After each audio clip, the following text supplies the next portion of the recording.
আসসালামু আলাইকুম ওয়া রাহমাতুল্লাহি ওয়া বারাকাতুহু। Welcome to our homeo aid চ্যানেলের পক্ষে আমি ডাক্তার এফ এম মানিক আপনাদেরকে জানাচ্ছি অনেক অনেক শুভেচ্ছা ও অভিনন্দন। আজকে আমরা আলোচনা করব যে বন্ধ্যাত্ব হলে আমরা কি কি ধরনের পরীক্ষা নিরীক্ষা করব এবং ডাক্তারের সাথে আমরা পরামর্শ করব কিভাবে আমরা তা থেকে মুক্তি পেতে পারি। সেজন্য আমরা বন্ধ্যাত্ব পরীক্ষা করার আগে অবশ্যই একজন ভালো ডাক্তারের পরামর্শ নেব।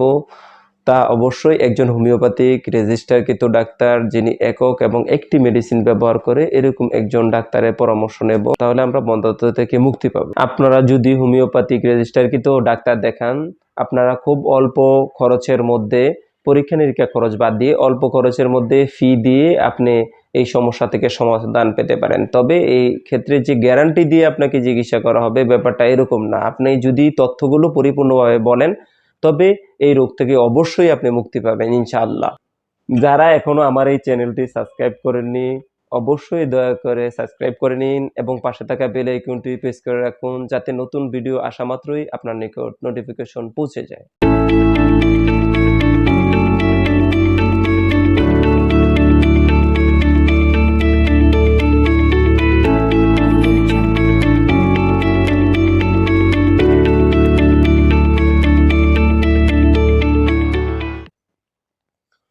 পুরুষদের জন্য আসলে এই রোগের জন্য কি কি পরীক্ষা করা উচিত?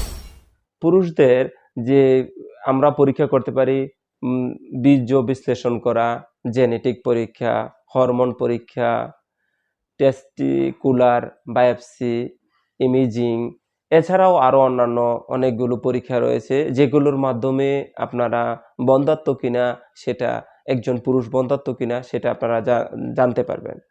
যদি মহিলাদের আপনি যে তাদের বন্ধ্যাত্ব হয়েছে কিনা এই সম্পর্কে আপনি পরীক্ষা নিরীক্ষা করতে চান, তাহলে আপনি যেই ধরনের পরীক্ষাগুলো করলে আপনি সহজেই জানতে পারবেন। তার মধ্যে রয়েছে ডিম্বস্ফুটন পরীক্ষা আছে, ওভারিয়ান রিভার্স পরীক্ষা রয়েছে, ইমেজিং পরীক্ষা রয়েছে, এছাড়াও আরও অন্যান্য পরীক্ষা রয়েছে যেমন আপনি থাইরয়েডের পরীক্ষা করতে পারেন, T3 T4 এগুলো করতে পারেন। এগুলোর কারণেও কিন্তু মহিলাদের বাচ্চা না কনসেপ্ট হতে পারে। সেজন্য আপনারা এইগুলো পরীক্ষা করে একজন রেজিস্টারকৃত হোমিওপ্যাথিক ডাক্তারের কাছে যাবেন। তিনি আপনাকে লক্ষণগুলো যদি আপনি পরিপূর্ণভাবে বলেন, ইনশাআল্লাহ অবশ্যই আমাদের কাছে এবং সুস্থ হয়েছে অনেক বন্ধ্যাত্ব রোগী। সেজন্য আপনারা অবশ্যই পরীক্ষা নিরীক্ষাগুলো করে নিয়ে আসবেন। তো বন্ধুরা, আমার এই ভিডিও যদি ভালো লেগে থাকে লাইক কমেন্ট শেয়ারের মাধ্যমে অন্যকে দেখার সুযোগ করে দিবেন। ভালো থাকেন, সুস্থ থাকেন। আসসালামু আলাইকুম ওয়া রাহমাতুল্লাহি ওয়া বারাকাতুহু।